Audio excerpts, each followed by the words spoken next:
A few months back, I decided I was pretty much over the breakup I'd had during the summer with my long-term girlfriend. It took me months to be able to get over it, as I was really heartbroken, so I downloaded that dating app Hinge and started swiping through profiles. It's definitely the best dating app I've come across, as it lets you actually message girls directly, and one of these was a Persian girl named Sarushe. Sarushe was honestly one of the most beautiful girls I'd ever laid eyes on. She had this big mess of wild dark hair that was dip-dyed blonde towards the ends. She was an extremely busy person, and I was flattered when she said that she would make time to see me. We arranged to meet for coffee over the weekend. She showed up to our date in her gym gear and apologized for being so underdressed, but I didn't care at all. She looked absolutely smoking hot in her yoga pants. We were having coffee, just kind of chatting about our lives, our interests. I look out of the big glass windows to see this dude leaning up against his car. After a minute or two, I realized that he was just straight up staring at us. Sarushe noticed me looking over her shoulder and asked what I'm looking at, and I make a comment about the bloke outside who seemed to be proper eyeballing us. She then turns around, looking over her shoulder, then,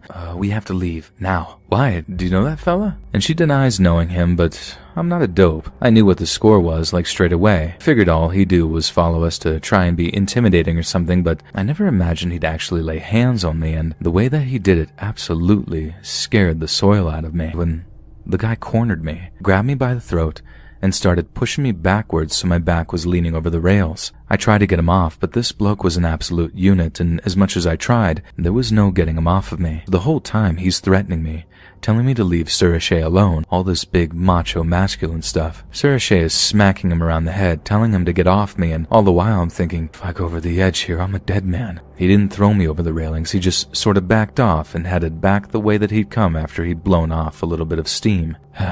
I mean, the girl was gorgeous. I don't blame him for being a bit sore after a breakup or jealous of another lad, but I legit wouldn't be here typing this. I'd be floating in the Irish Sea somewhere, maybe washing up as a rotten corpse on the beach in County Cork, all because of some idiot getting a bit jealous.